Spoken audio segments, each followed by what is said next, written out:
Assalamualaikum warahmatullahi wabarakatuh. Waalaikumsalam warahmatullahi wabarakatuh. Bismillahirrahmanirrahim. Alhamdulillahi rabbil alamin. Wassalatu wassalamu ala ashrafil anbiya'i wal mursalin wa ala alihi wa ashabihil mujahidin at-tahirin, amma ba'du. Bersabda Rasulullah sallallahu alaihi wasallam, "Iza sarratka hasanatuka wa sa'atka sayyi'atuka fa anta mu'min." Apabila perbuatanmu yang baik menyebabkan engkau bahagia, apabila perbuatanmu yang baik menyebabkan engkau gembira, dan perbuatanmu yang jahat menyebabkan engkau jadi susah, itulah tanda bahwa di hatimu masih ada iman. Artinya, belum tentu orang yang berbuat baik merasa bahagia dengan kebaikan yang dikerjakannya. Dan tidak selamanya orang yang berbuat jahat sanggup menyesali perbuatan jahatnya. Oleh karenanya, apabila iman masih ada, apabila hati masih hidup, perbuatan yang baik menyebabkan orang gembira, perbuatan yang jahat menyebabkan orang susah dan gelisah hatinya. Ini mengandung pelajaran. Sekali kita berbuat baik, jangan sekali-kali menyesali kebaikan itu. Sebaliknya, satu kali kita melakukan kesalahan, hendaknya selalu menyesalinya. Kadang-kadang dalam kehidupan, karena orang tempat kita berbuat baik itu rupanya membalas air susu dengan air tuba, kita lalu menyesali kebaikan. Lahirlah kata-kata, "Nyesal saya nolong dia." Ibarat pepatah katanya, nolong anjing kejepit. Waktu kejepit setengah mati kita tolongin, begitu selesai dia dari kejepitnya, malah kita digigitnya. Saudara hadirin yang saya muliakan, dalam kehidupan sehari-hari barangkali ini kena filsafat yang disebut dorong mobil mogok. Ketika mobil mogok setengah mati kita dorong, begitu mesin hidup ditinggalkannya kita di belakang. Sesungguhnya perbuatan kita yang baik tidak harus disesali, karena disesali atau tidak, toh perbuatan itu sudah kita lakukan. Dan penyesalan atas segala kebaikan hanya akan mengurangi nilai pahala kebaikan itu sendiri. Berbahagialah apabila berbuat baik, walaupun orang yang kita melakukan kebaikan membalasnya dengan kejahatan. Menyesalah apabila berbuat kesalahan, apabila melakukan dosa, karena itu pertanda nilai iman yang masih hidup dalam jiwa kita.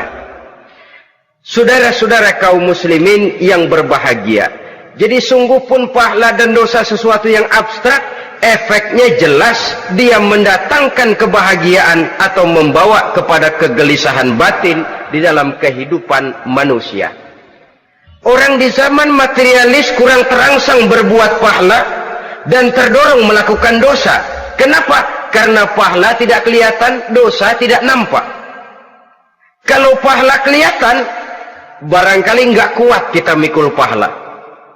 Kalau dosa benjol, umpama tiap bikin dosa palanya benjol, barangkali sudah nggak karu-karuan kepala kita.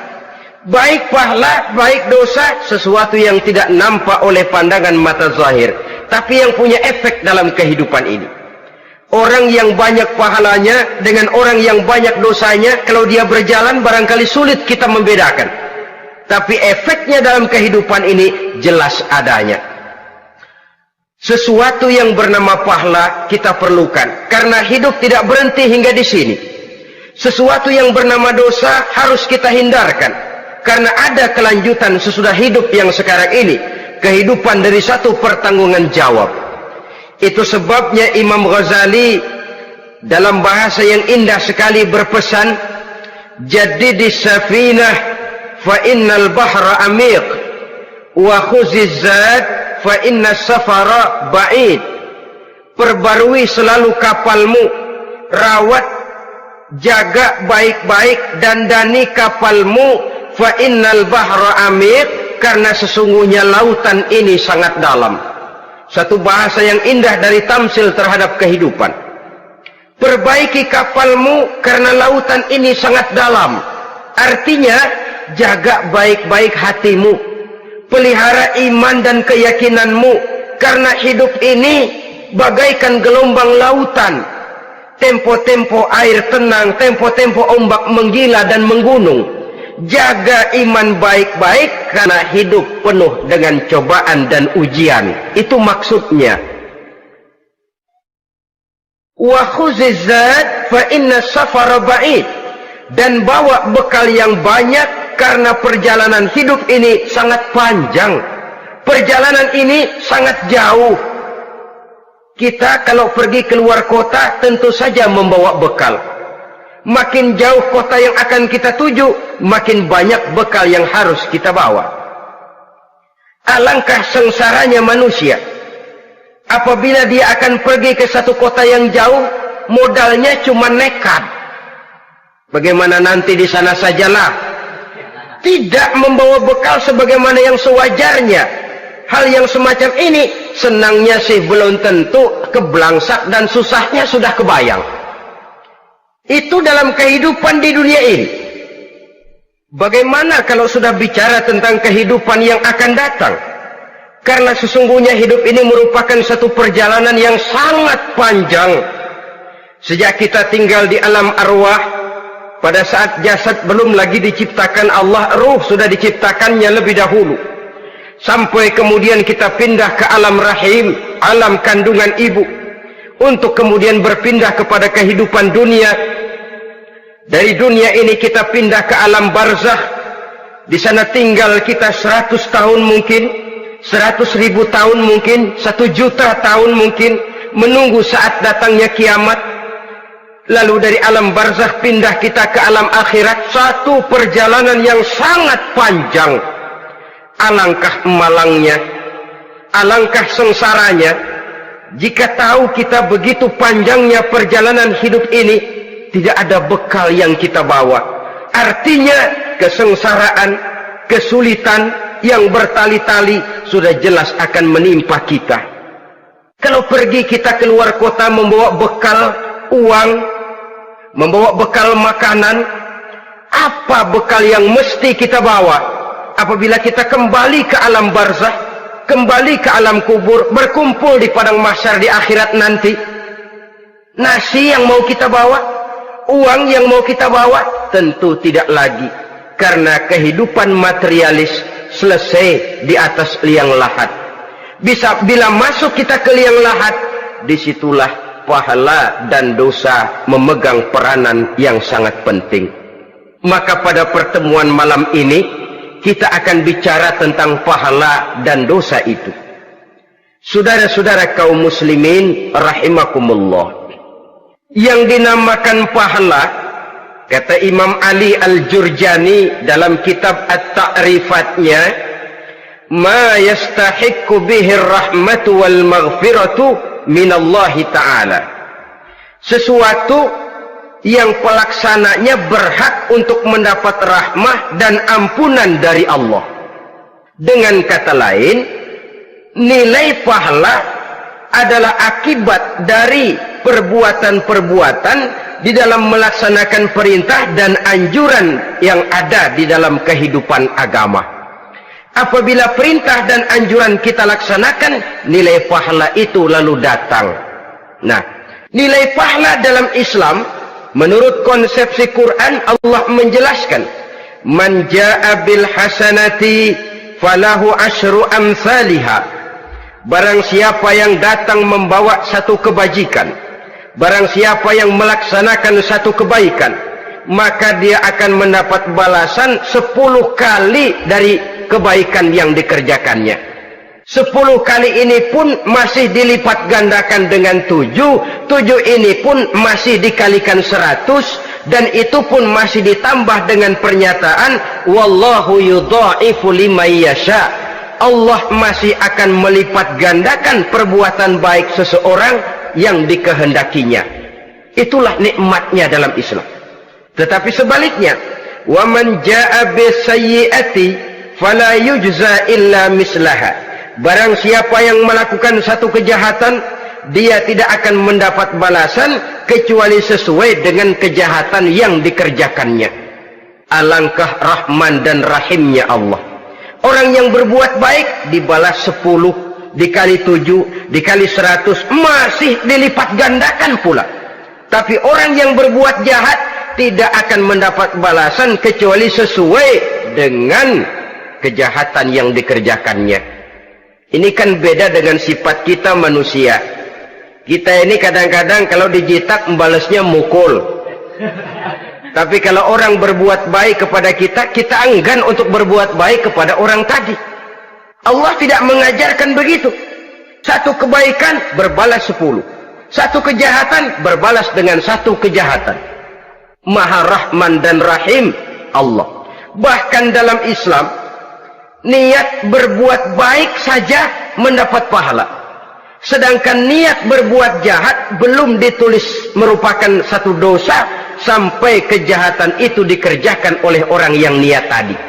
Umpamanya, saudara niat nanti malam giliran pengajian saya mau hadir di majelis taklim.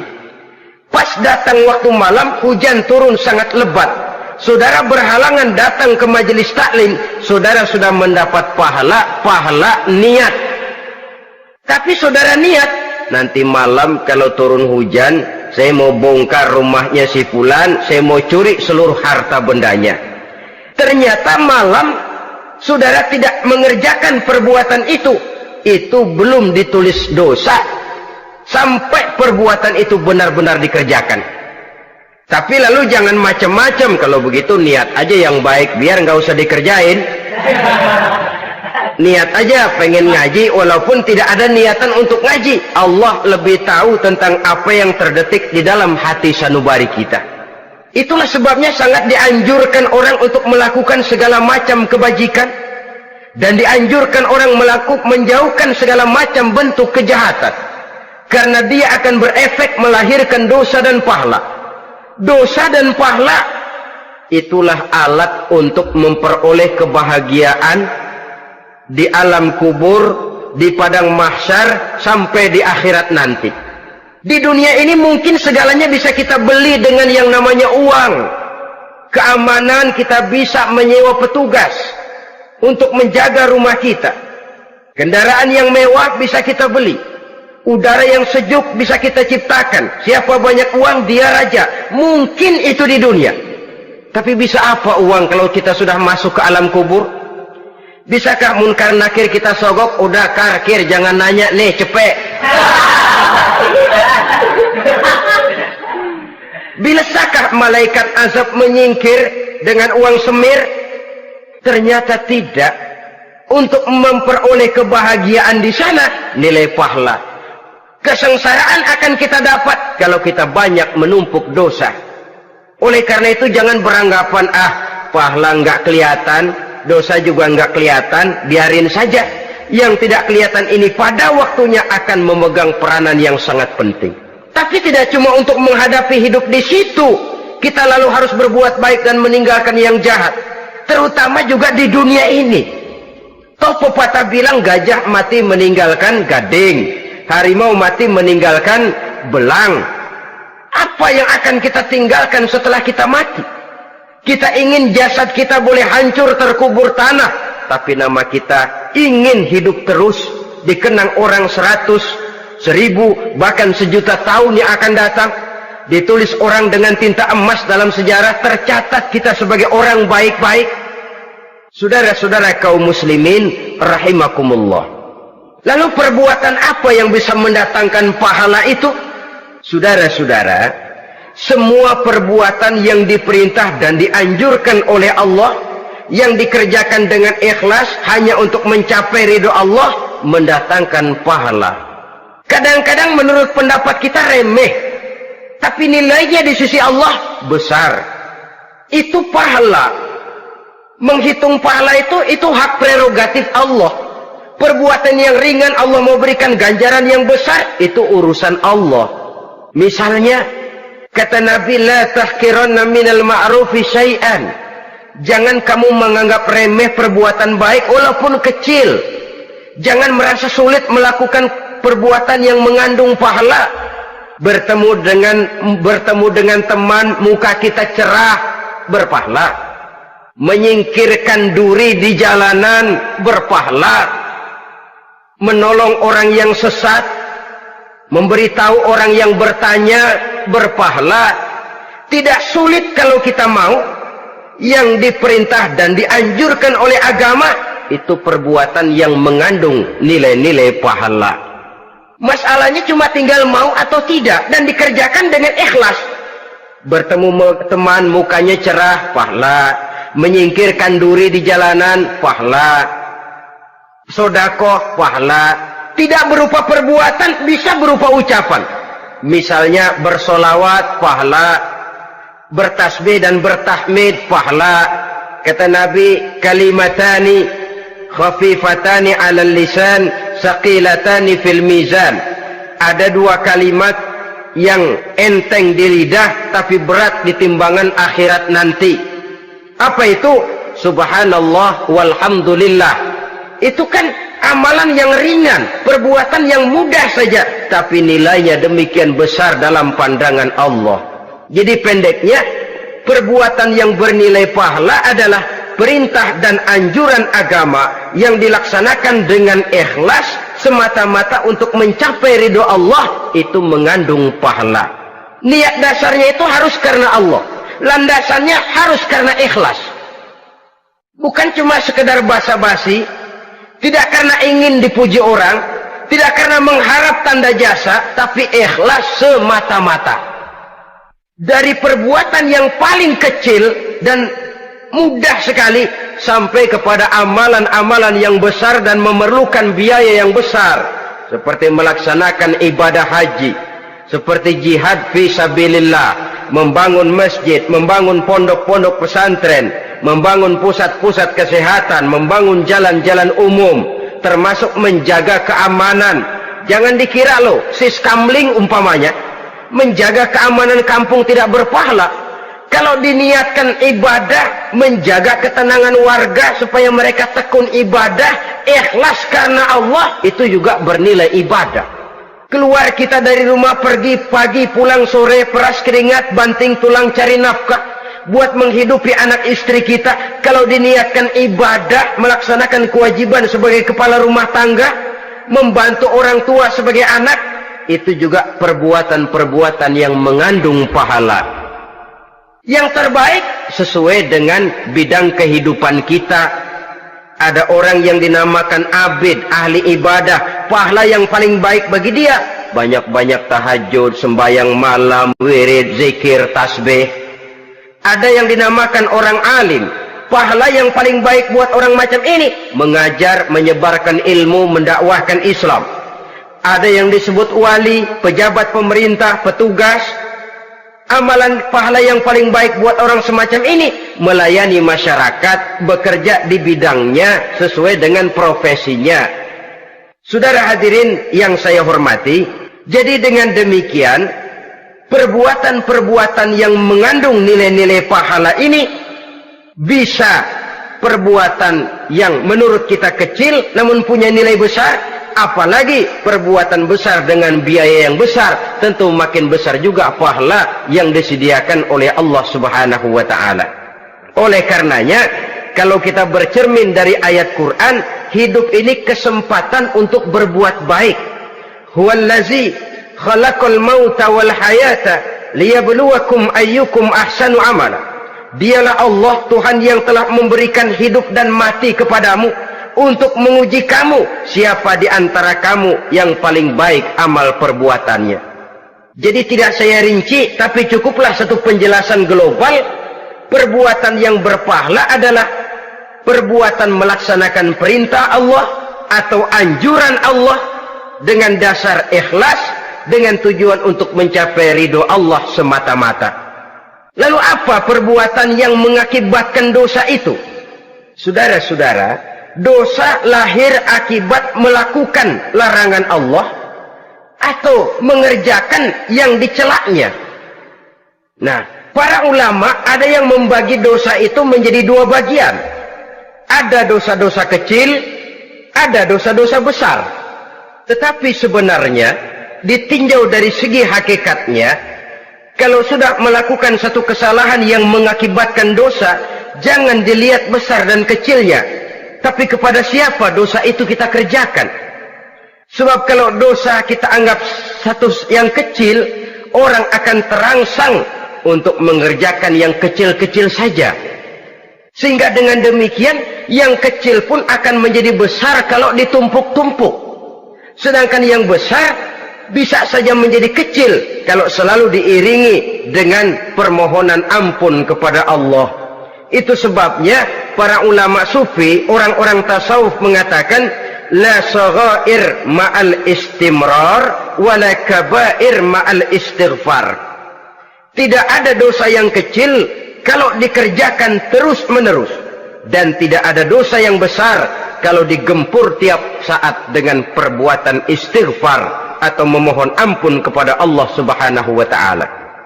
Cuma saja pada umumnya, karena dosa-dosa kecil itu lebih mudah taubatnya, dan ada janji Nabi, barang siapa yang meninggalkan dosa-dosa besar akan diampuni dosa-dosanya yang kecil-kecil. Oleh karena itu, pada kesempatan ini kita akan juga bicarakan apa saja yang termasuk klasifikasi dosa-dosa besar, dengan harapan kita bisa menjaga diri, menyelamatkan diri, jangan sampai terjatuh ke dalam dosa-dosa yang besar tadi. Tetapi bukan berarti kita harus terangsang melakukan dosa-dosa yang kecil. Biarin kecil ini, tobatnya gampang. Dosa kelas teri. Dosa itu kan tidak kelihatan. Lalu terangsang melakukan perbuatan dosa-dosa walaupun kecil, kalau berlarut terus-menerus dia akan tumbuh menjadi dosa yang besar. Oleh karenanya, jangan sampai mengundang pengertian kalau kita membicarakan dosa-dosa yang besar lalu terangsang melakukan dosa-dosa yang kecil. Karena bagaimanapun juga dosa kecil dan dosa besar sama dalam arti kepada Allah kita melakukan kesalahan. Dan dosa yang kecil pun kalau bertumpuk, dia akan menjadi banyak.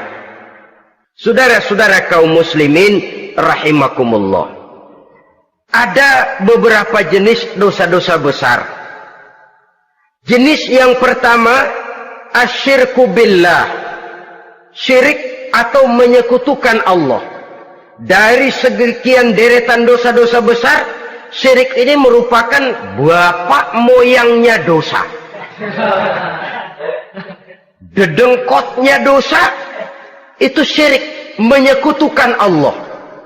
Bahkan dosa yang lain Allah masih mau mengampuni, tapi kalau sudah syirik, menyekutukan Allah, itu sudah satu dosa yang tidak berampun sama sekali. Oleh karena itu tepat pesan Imam Ghazali tadi, jadi di safinah fa innal bahra amik, jaga iman, pelihara akidah, dandani kapal, karena hidup ini gelombang lautan sangat dalam, hidup banyak cobaan. Di dalam hidup di zaman sekarang ini, saudara bisa perhatikan, di mana tensi ekonomi tinggi, lapangan kerja sulit, persaingan hidup makin tajam, sifat egois dan individualis tumbuh di mana-mana, rasa solidaritas sosial menurun, sifat gotong royong musnah, orang mudah potong kompas, potong jalan, ingin cepat kaya, ingin cepat naik pangkat, ingin dapat kedudukan. Kadang-kadang akidah pun terjual, akidah pun musnah, jatuh ke jurang syirik pun tidak jadi soal. Itu yang kita khawatirkan. Kalau dosa-dosa yang lain Allah masih mau mengampuni, tapi kalau sudah jatuh kepada syirik, Allah sama sekali tidak akan memberikan ampun. Dalam kaitan dengan ini barangkali tepat sinyalemen Imam Ali itu. Andai kata kemiskinan merupakan satu kepribadian, saya akan membunuhnya lebih dahulu. Artinya memang kemiskinan ini sering mendorong orang kepada jurang kemusyrikan. Tidak tahan menghadapi godaan perut akibat tensi ekonomi yang tinggi, lapangan kerja yang sulit. Iman pun jadilah ditukar dengan 3 liter beras. Akidah pun jadilah dibarter dengan 3 bungkus supermi, dengan pakaian bekas, dengan obat-obatan. Tidak jadi soal baginya mengejar kebahagiaan yang relatif singkat dengan mengorbankan kebahagiaan yang abadi. Persis ibarat pepatah, nyari jarum kampak hilang. Mencari sesuatu yang kecil, yang besar jadi sia-sia. Membela perut, mengorbankan akidah. Na'udzubillah summa na'udzubillah. Saudara-saudara kaum muslimin rahimakumullah. Ini fakta. Ini kenyataan. Dan hal semacam ini tidak bisa diatasi cuma dengan ceramah, simposium, diskusi, seminar. Apalagi Nabi berpesan, solahu ummati bil ilmi wal mal. Umatku hanya bisa menjadi baik akidahnya dengan ilmu dan harta. Itu bahasa Nabi. Kalau bahasa kita sekarang, dengan ekonomi dan pendidikan. Ilmu, pendidikan, ekonomi, harta. Tanpa itu sangat besar kemungkinan kita bisa menjual akidah terjerumus di lembah kemusyrikan. Maka terutama kepada saudara-saudara saya, muslimin yang terpencil jauh dari kota-kota besar, yang kadang dalam kehidupan seharinya imannya sering digoda oleh supermi, akidahnya sering ditantang oleh pembagian beras, pakaian-pakaian bekas, obat-obatan dan sebagainya. Jaga dan bentengi akidah kita. Lebih baik nyawa berpisah dari badan, asal iman jangan berpisah dari hati. Kepada adik-adik saya para remaja, para pemuda di kota-kota besar, yang iman dan akidahnya sering ditantang dengan minuman-minuman keras, fasilitas-fasilitas yang menghanyutkan, yang secara terarah dan praktis sedikit demi sedikit menggiring kita untuk keluar dari nilai-nilai akidah. Hati-hati, jaga baik-baik, sebab intan paling mahal, mutiara paling berharga, tidak lain nilai iman ini. Tergelincir kita daripadanya, jatuh ke lembah kemusyrikan, jatuh ke satu dosa yang teramat besar, yang Allah tidak akan pernah memberikan ampun lagi. Ini dosa besar yang pertama. Yang kedua, qatlun nafsi illa bilhaq, membunuh orang tanpa alasan yang benar. Di zaman kesulitan ekonomi kadang-kadang orang mudah nekat. Tengok saja, kadang-kadang karena pasar uang 100-200 perak saja nyawa bisa melayang. Kadang-kadang karena urusan yang remeh, salah omong, salah ambil, salah ucap, salah pegang, nyawa bisa jadi melayang. Alangkah murahnya nyawa, seakan-akan kita yang punya. Padahal nyawa itu hak milik Allah. Tidak pantas kita merampasnya, tidak pantas kita menghilangkannya dari jasad seseorang. Oleh karenanya, membunuh orang merupakan satu dosa yang sangat besar. Jangankan kepada orang yang seakidah, orang yang lain akidah saja pun, kalau dia hidup berdamai, rukun, berdampingan, kita harus melindungi. Apatah lagi teman seakidah sendiri. Saudara-saudara kaum muslimin rahimakumullah, pantas kalau Nabi menyatakan apabila dua orang Islam sudah saling berkelahi, berbunuh-bunuhan, al-qatil wal maqtul finnar, yang membunuh dan yang dibunuh dua-duanya sama-sama masuk neraka. Sahabat heran, ya Rasul, kalau yang membunuh masuk neraka sih wajar, tapi yang terbunuh kok neraka juga, kenapa? Kata Rasul, sebenarnya dia juga cuma sudah niat untuk membunuh, cuma keduluan saja. Andai kata dia tidak terbunuh, tentu dia yang akan membunuh. Saudara-saudara kaum muslimin rahimakumullah, Islam sesuai dengan namanya adalah agama damai. Kita tidak boleh mencari-cari musuh, walaupun tidak boleh lari kalau bertemu musuh. Oleh karenanya, pantang seorang muslim menimbulkan benih keonaran menjadi biang kerok buat lingkungannya. Sesuai dengan namanya, seorang muslim adalah seorang yang dalam hidup senantiasa berusaha menebarkan salam, menebarkan kedamaian, ketenangan dan ketentraman. Dengan prinsip musuh jangan dicari, bertemu pun jangan lari. Yang ketiga, termasuk dalam kelompok dosa besar ini, syurbul khamr, meminum minuman keras. Termasuk di dalam kata khamr ini ganja, morfin, narkotik. Sebab apa? Jenis minuman semacam itu tidak hanya merusak keadaan sekarang, tapi sekaligus merusak kehidupan yang akan datang. Kalau itu jatuh di tangan generasi muda, artinya kan merusak kehidupan masa depan daripada suatu bangsa. Karena apa? Remaja dan pemuda merupakan bentuk miniatur daripada kehidupan bangsa. Akan bagaimana warna umat Islam di Indonesia. Bahkan akan bagaimana warna Indonesia 30, 40, 50 tahun yang akan datang. Remaja sekarang jawabannya. Kalau remaja kita sekarang ini kerjanya cuma bisa nyekek botol, insya Allah bangsa Indonesia 30-40 tahun yang akan datang akan tumbuh menjadi bangsa teler. Tidak banyak yang bisa kita harapkan.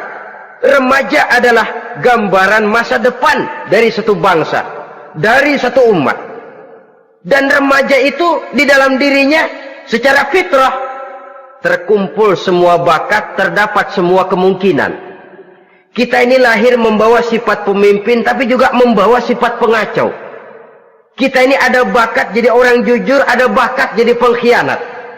Kita ini ada bakat menjadi orang baik-baik, kita juga punya bakat jadi biang kerok. Kita kemungkinan bisa jadi pemimpin bangsa, tapi juga bisa menjadi pemimpin bangsat. Nanti lingkungan dan pendidikan akan menumbuhkan, membentuk mana yang tumbuh lebih subur.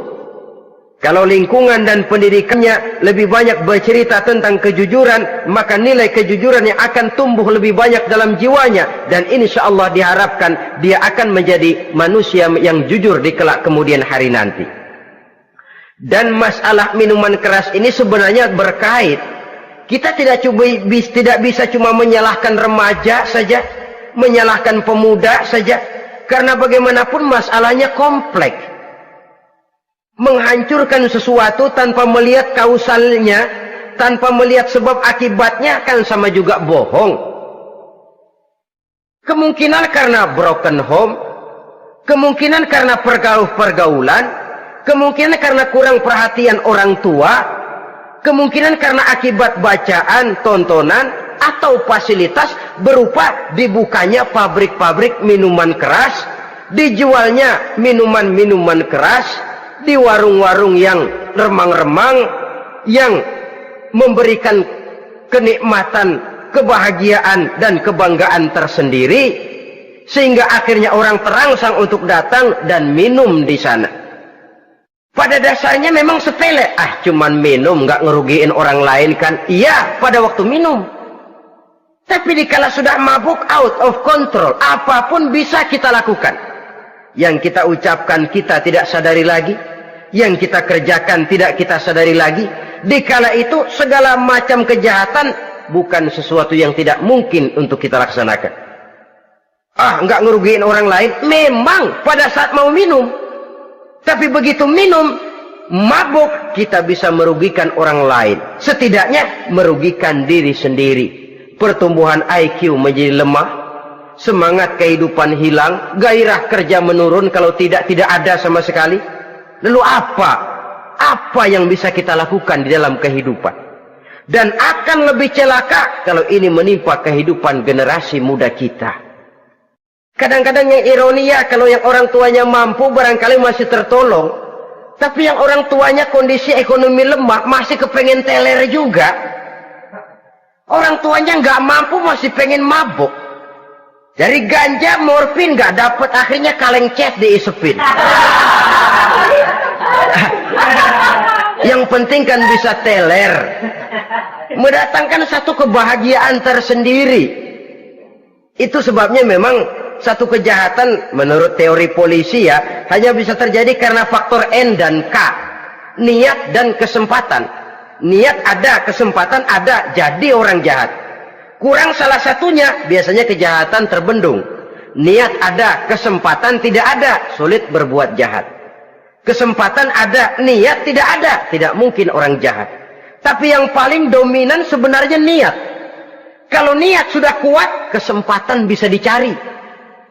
Kesempatan bisa diciptakan. Biar Hansip nongkrong, ditungguin lengahnya. Iya, biarin. Jam 11 sampai jam 2, matanya melotot. Jam 3 dia mulai ngulet, ngempet. Nah, di saat itu saya masuk ke rumahnya. Kalau niat kuat, kesempatan bisa diciptakan. Dan kalau sudah niat, ini masalah hati. Kalau sudah masalah hati, menyangkut soal moral. Moral artinya sudah masuk kepada kehidupan agama.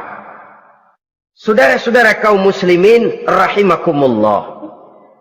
Yang keempat yang termasuk jenis dosa besar, az-zina, perbuatan zina. Di zaman pergaulan bebas dengan prinsip free love, free sex ini, tengok sudah berapa banyak gadis-gadis bergelimpangan jadi korban. Berapa banyak bayi-bayi yang lahir ke dunia tanpa tahu kemana dia mesti memanggil bapak. Apakah deretan jumlah korban ini masih harus bertambah lagi? Paling tidak, biarlah yang sudah jadi korban, tapi jangan bertambah lagi hendaknya. Masing-masing kita berupaya menahan diri. Termasuk dalam kategori zina ini, yang merupakan cabang-cabangnya, liwat, homoseks, lesbian, masturbasi. Bahkan masturbasi itu termasuk jenis zina tangan. Dan itu juga merupakan satu dosa. Di samping dosa juga merusak diri. Karena bagaimanapun juga dia akan mengurangi kemampuan daya pikir seseorang. Maka agama memberikan jalan keluar. Pesan Nabi, ya ma'syara syabab, man istata'a minkumul ba'at falyatazawwaj. Hai para pemuda, kata Nabi, barang siapa di antara kamu yang sudah bisa ba'at, yang sudah mampu ba'at. Ba'at itu artinya memberikan nafkah, baik nafkah zahir maupun nafkah batin, falyatazawwaj, maka hendaklah dia kawin. Jadi yang maksud ba'at ini ya nafkah zahir, ya nafkah batin. Kita kadang-kadang cuma bisa ngasih nafkah batin saja sudah merasa pokoknya kan saya sanggup untuk kawin, lalu kawin tanpa kehilangan, dengan kehilangan pertimbangan. Saudara-saudara, wa in lam yastati', adapun kalau dia belum mampu, fa alaihi bisyam, hendaknya dia banyak puasa. Fa innahu lahu wija, karena puasa itu akan merupakan benteng jangan sampai orang memperturutkan hawa nafsunya. Andai kata puasa belum hobi, banyaklah olahraga para pemuda, para remaja. Karena dengan olahraga, pemikiran untuk memperturutkan hawa nafsu agak sedikit terkendali dan energi tersalurkan dalam bentuk yang positif. Pendeknya kreatif, banyak kegiatan. Ini pesan Imam Syafi'i tepat itu. Kata beliau, inni ra'aitu wuqufal ma'i yufsiduh in sala taba wa illam yajri lam yatib. Aku melihat air kalau diam rusak, tapi kalau dia mengalir jernih. Air kalau ngendap nggak ngalir, nyamuk nyarang di situ, bisa jadi sumber penyakit. Manusia hidup begitu. Kalau nggak punya kegiatan, nggak kreatif, kerjanya cuma delohom, ayam-ayam, akhirnya jadi ngerusak. Ngomongin orang, si Ano ngapa? Ano. Kebangetan nggak ngapa-ngapain, orang aja dipontenin. Orang diomongin, lahirlah namimah, lahirlah ghibah. Saudara-saudara, air itu kalau ngendap ada aja yang nyarang. Tapi kalau dia ngalir, orang ada kesibukan, insya Allah dia tidak akan jatuh kepada sesuatu yang bisa mengundang dosa. Isilah waktu dengan hal-hal yang bermanfaat. Karena hidup ini singkat dan tidak berjalan mundur ke belakang. Mundur hancur, berhenti diinjak orang. Sekali melangkah, jangan surut mundur ke belakang. Homoseks, terlepas dari penyakit kejiwaan. Sekarang ini kan sudah ada persatuan kaum gay katanya, meminta perlakuan yang sama dan agar dibolehkan kawin sesama mereka. Secara manusiawi boleh, secara manusiawi kita hargai mereka, tapi dari kacamata agama ini jelas merupakan penyimpangan, dan penyimpangan merupakan suatu dosa terlepas dari pertimbangan manusiawi. Jangan karena terlalu memperturutkan suara manusiawi, lalu kita mengesampingkan agama. Termasuk lesbian, wadon karo wadon. Kalau homo itu kan lanang karo lanang katanya.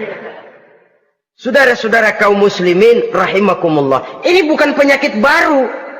Liwat, homoseks sudah dikenal dari zamannya Nabi Lut, laki dengan laki. Lesbian dari zaman istrinya Nabi Lut. Terlepas dari penyakit kejiwaan, dari segi agama, ini merupakan penyimpangan dan merupakan dosa yang besar. Yang kelima, yang termasuk jajaran dosa kelas kakap, qazful mu'minina wal mu'minat, menuduh orang mukmin yang baik-baik, laki atau perempuan, melakukan perbuatan zina sehingga hancur namanya di masyarakat. Ini merupakan satu perbuatan dosa yang sangat besar dan sangat dimurkai oleh Allah. Saudara-saudara kaum muslimin rahimakumullah, oleh sebab itu tentang masalah ini, kalau memang tidak ada saksi, jangan sembarang kita enteng lidah menuduh orang lain berbuat zina, menuduh orang lain berbuat serong. Dosanya kelewat besar di dalam kehidupan. Karena apa? Mencari harga diri itu berat, memelihara kehormatan diri jauh lebih berat. Satu kali orang dihancurkan namanya di masyarakat, dia akan terisolir jadinya. Oleh karenanya, berlindung kita kepada Allah, jangan sampailah dihinggapi oleh sifat ini. Karena sentimen kita kepada seseorang, karena hasad kita kepada seseorang, tidak senang melihat orang lain lebih maju, lalu lidah ini seenaknya saja mengucapkan kata. Padahal sanksi dan resikonya sangat besar. Yang kita tuduh barangkali mendapat pahala dari Allah. Kita sendiri yang menuduh tanpa saksi, tanpa alasan yang benar, mendapat dosa yang sangat besar. Saudara-saudara, memang kadang-kadang aneh dalam hidup ini. Seorang pelacur biasanya bisa menjaga mulutnya di masyarakat, kata-katanya baik, sopan. Kenapa? Karena mulut yang satu sudah tidak terjaga.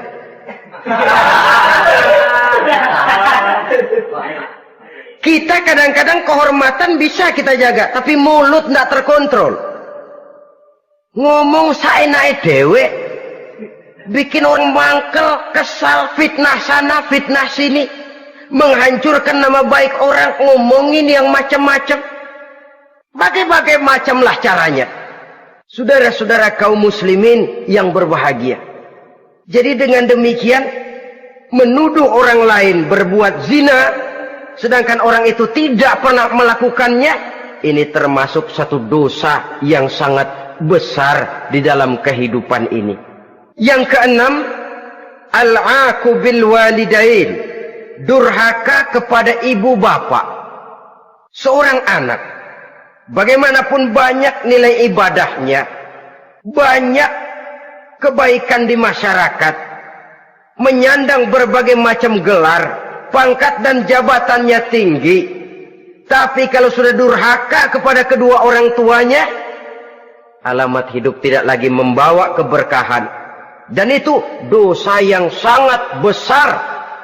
Sampai Nabi sabdakan, ridho Allah ada di dalam keridhaan ibu bapak, murka Allah pun ada di dalam kemurkaan ibu dan bapak. Walaupun belum tentu setiap kita orang tua, tapi yang jelas setiap kita adalah anak, dan setiap anak punya ibu dan bapak. Jangan sampai kacang lupa kepada kulitnya. Saudara-saudara kaum muslimin rahimakumullah, durhaka kepada ibu bapak merupakan perbuatan yang sangat dimurkai oleh Allah. Apalagi ibu yang telah melahirkan kita, bahkan mengandung kita. Begitu juga bapak yang telah berusaha peras keringat banting tulang untuk mengasuh membesarkan kita. Tidak ada perbuatan baik yang kita lakukan untuk bisa menebus kebaikan daripada ibu dan bapak kita. Setidaknya kalau belum bisa berbuat baik kepadanya, kepada keduanya, janganlah menyakiti hati keduanya. Itu saja dulu yang harus dijaga. Kadang-kadang sudah berbuat baik enggak, nyakitin melulu. Sudah nyenangin belum bisa, saban sehari nyakitin saja. Padahal kedua orang tua itu doanya manjur, sebagaimana sumpahnya juga bisa jadi kenyataan, dan sering bahkan menjadi kenyataan. Sampai ibu bapak sudah wafat, sudah meninggal sekalipun, kewajiban berbakti masih harus terus dilakukan oleh seorang anak.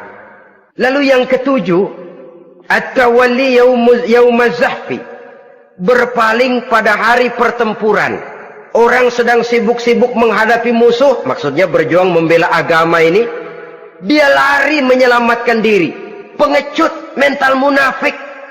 Ayo, kalau demi agama, mari kita maju ke depan. Allahu Akbar. Yang besar Allah, yang lain kecil semua. Maju. Orang lain maju serentak, dia mundur jauh ke belakang. Mental munafik, mental calo istilah sekarang ini. Oh, itu calo, mental calo. Tuhan gedek banget itu. Coba ya, calo itu paling sibuk nyuruh penumpang naik. Tapi sementara penumpang naik sampai ke tempat tujuan masing-masing, calonya nggak kemana-mana, diem aja di situ. Cuma orang aja disuruh naik. Saudara-saudara, kerja bakti, orang turun ke comberan, dia naik ke tempat tidur. Mundur di hari pertempuran, menyebabkan orang lain gugur, dia sendiri menyelamatkan diri. Mental pengecut, mental munafik, itu merupakan dosa yang sangat besar. Saudara-saudara kaum muslimin rahimakumullah. Itu sebabnya agama itu memerlukan keberanian. Memang, tapi bukan keberanian yang tanpa perhitungan. Sebab berani tanpa berhitung namanya berani babi. Kita berani kalau benar, kita harus takut kalau salah. Jangan dibalik. Salah berani, nekat namanya. Benar takut, pengecut namanya. Orang yang pengecut adalah orang yang takut membela kebenaran. Orang yang nekat sesungguhnya udah salah nggak malu lagi. Udah salah nekat lagi. Merasa rugi berbuat kebaikan, puas kalau berbuat kejahatan. Padahal Nabi pesan, siapa yang berbuat dosa sambil tertawa, nanti dia akan masuk neraka sambil menangis. Karena itu dipesan pula di dunia ini, sering-seringlah mencuci mukamu dengan air mata taubat. Cuci lidahmu dengan zikir kepada Allah. Bersihkan hatimu dengan air ikhlas. Saudara-saudara kaum muslimin rahimakumullah. Kan ada toh orang berbuat baik nggak gembira, tapi berbuat jahat malah puas. Atau sama saja orang lain berbuat baik, hatinya kesel. Orang lain berbuat jahat, dia malah mendukung. Atau orang lain tergelincir berbuat jahat, dia malah girang. Ini kan tidak objektif. Karena yang berbuat baik, orang yang dia keselin, dia nggak seneng. Tetapi karena yang berbuat jahat, orang yang dia senengin, dibenerin juga. Itu nggak objektif namanya. Mundur di hari pertempuran pada saat saudara-saudara kita sedang menghadapi musuh, sikap pengecut yang sangat dibenci Allah. Yang kedelapan, termasuk kelompok dosa besar, aklu malil yatim, makan harta anak yatim. Kadang-kadang ada orang mengeksploitir loh nasib anak-anak yatim. Karena biasanya para dermawan peka kalau mendengar nasib yatim, memberikan santunan. Si yatim belum makan, yang ngurusin udah pada kenyang. Mengeksploitir, memakan harta anak yatim termasuk dosa yang sangat besar. Sehingga Nabi pesan, ana wa kafilul yatim kahataini yaumal qiyamah. Aku dan orang yang menyantuni anak yatim seperti dua jari ini di hari kiamat. Rumah yang paling dimuliakan Allah adalah rumah yang di dalamnya ada anak yatim yang hidupnya dihormati, hidupnya disantuni, keperluannya dicukupi. Maaf saja, tahap kita menyantuni anak yatim ini baru tahap setahun sekali. Kalau Muharram kita agungkanlah, kita besarkan. Lebaran yatim katanya. Kita kumpulkan dana, kita usap kepala yatim, kita kumpulkan beras, kita bagikan hari itu. Perkara bulan depan kelaparan, kita tutup kuping. Perkara bulan berikutnya dia kelaparan, kita masa bodoh. Bahwa di bulan Muharram kita santuni yatim piatu itu sudah baik. Tapi akan lebih baik lagi kalau kita sanggup menjadi bapak asuh mereka, memikirkan sekolah mereka, ada kontinuitas.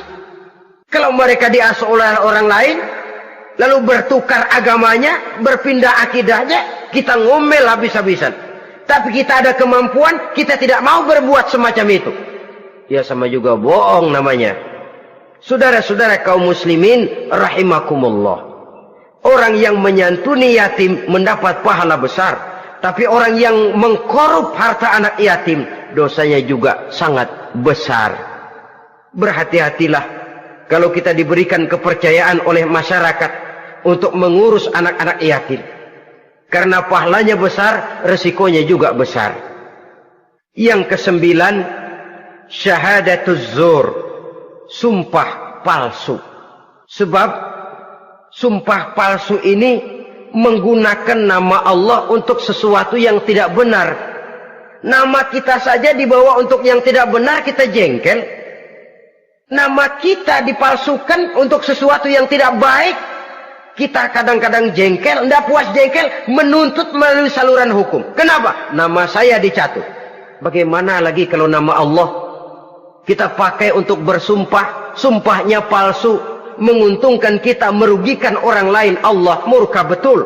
Maka sumpah palsu termasuk deretan dosa-dosa besar. Apalagi yang ke-10, aklur riba, makan riba alias renten. Ini kan yang cepat mendatangkan uang. Kadang-kadang kalau yang bikin riba itu orang awam barangkali, ya masih kita maklumi. Kadang-kadang penyakit ini datang menimpa mereka juga yang kita kenal kebaikannya. Bahkan suka datang ke musola, rajin ke masjid kadang-kadang.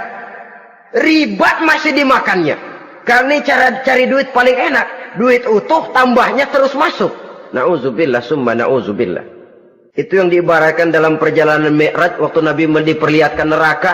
Orang perutnya sebesar rumah dililit ular. Diseret-seret itu hancur perutnya. Dibulatkan lagi, diseret lagi, hancur lagi. Dibulatkan lagi, terus menerus begitu. Dia berteriak, mengerang, mengeluh, mengaduh kesakitan. Nabi tanya, itu apa Jibril? Itu contoh dari umatmu yang suka makan riba Muhammad. Makan renten. Saudara-saudara, ini kan mencekik leher orang. Orang sedang kesulitan. Kelihatannya sih baik, menolong. Tapi di belakang menolong itu nyekek. Di belakang nolong itu nyekek. Dan nyekek itu sebenarnya tujuan utamanya. Orang yang menjalankan riba pada dasarnya tidak punya perikman kemanusiaan kok. Kalau dia kelihatannya mau menolong, kelihatannya motifnya mencari untung di belakang itu. Jauh dari kemanusiaan. Yang ke-11, saudara-saudara, termasuk jajaran dosa besar itu qat'ur rahim, memutuskan silaturahmi. Marah, hobi sama marah. Kalau 3 hari gak marahan sama orang, ngebet palanya. Selalu nyari gara-gara. Kalau udah marah berlaku perpanjangan waktu. Tahun, 2 tahun, kadang-kadang seumur hidup. Saudara hadirin yang saya muliakan. Apalagi mengurangi timbangan termasuk kelas dosa besar. Makan suap termasuk dosa besar. Semir menyemir dosa besar. Apalagi bunuh diri. Nah ini, bunuh diri dosa besar.